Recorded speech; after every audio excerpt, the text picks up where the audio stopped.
On this Tuesday morning, we are looking at the Dow Jones Industrial Average pulling back by about half a percentage point, with Visa, JPMorgan, and Merck leading the way lower. Of course, we got the CPI figures earlier this morning.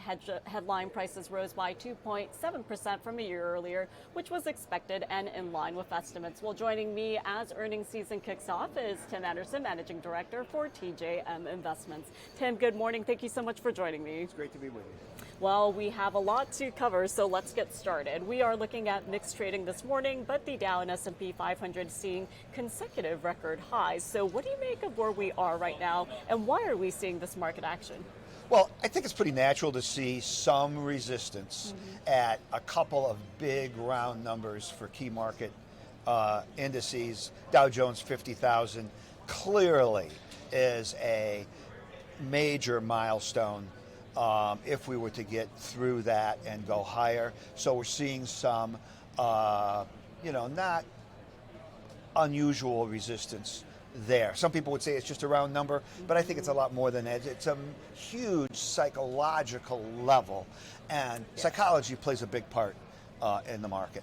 S&P 500 right at 7,000, closed within 15 points of it last night. Now we're about 30 points away. Again, a big round number. We're seeing a little bit of resistance there. The inflation numbers this morning, as you mentioned, were, I think, pretty good. A lot of people were expecting maybe a mild uptick in the year-over-year core number. We didn't get that.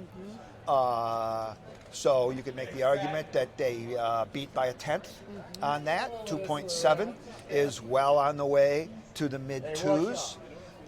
If you were to project that out for a few months or a couple of quarters. So that's, I think, positive. We're half a day into earnings season. The Delta's down a little bit, but clearly they had some disruptions with the government shutdown in the last quarter. And all of the comments from JPMorgan, and as cautious as Jamie Dimon has been on the economy, he's actually projecting a strong 2026. But again, the stock has pulled back a little bit. There's some other things going on in the banking sector with Trump's proposal to cap credit card interest at 10% and so forth. So we just have to wait and see how this sorts out. We'll get more big bank earnings over the next few days. Yeah, absolutely. So we'll be paying attention to the big banks and the earnings call as we head into the rest of this week. But I want to zoom out and look at the U.S. economy as well as big picture, because we have stimulus measures coming down the pike, and in addition to that, we're watching monetary as well as fiscal policy as we head into the rest of this year. So what is your base case for the markets as a result of that?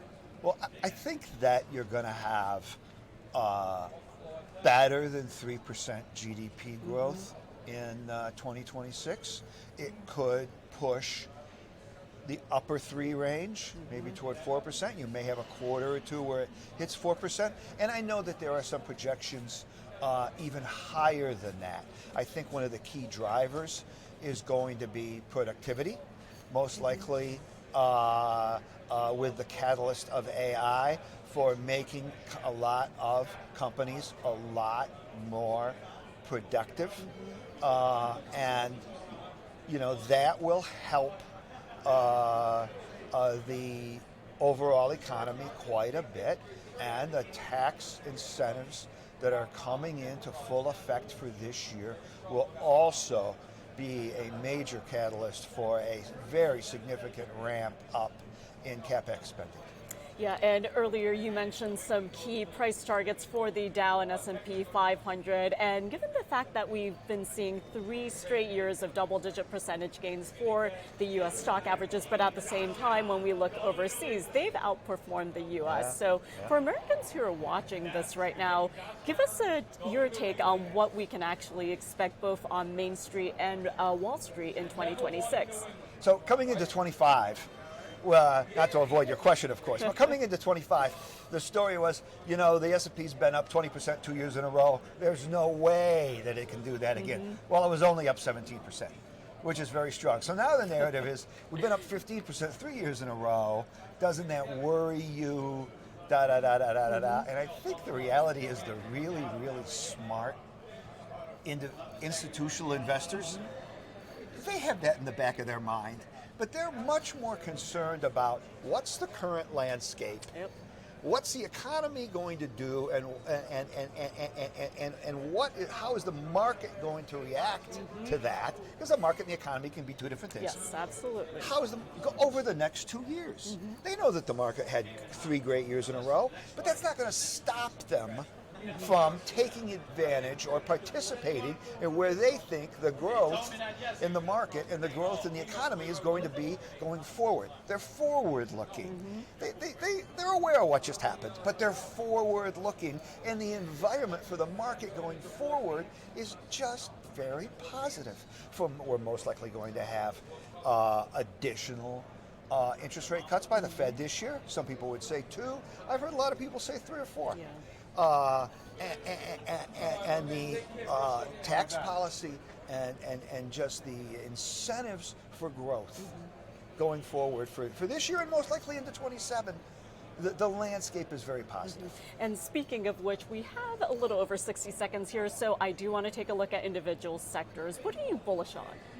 Well, look, the financials are most likely one of the biggest potential beneficiaries of AI being integrated into operating companies, because they could most likely see significant cost savings and improve in their productivity going forward. Now, they're not going to have all of a sudden more robots than people on their floor like Amazon does, because it's a little bit different with the financials. They're not making products, putting them in boxes and shipping them. They're, processing and dealing with customers in a vibrant and changing financial services environment.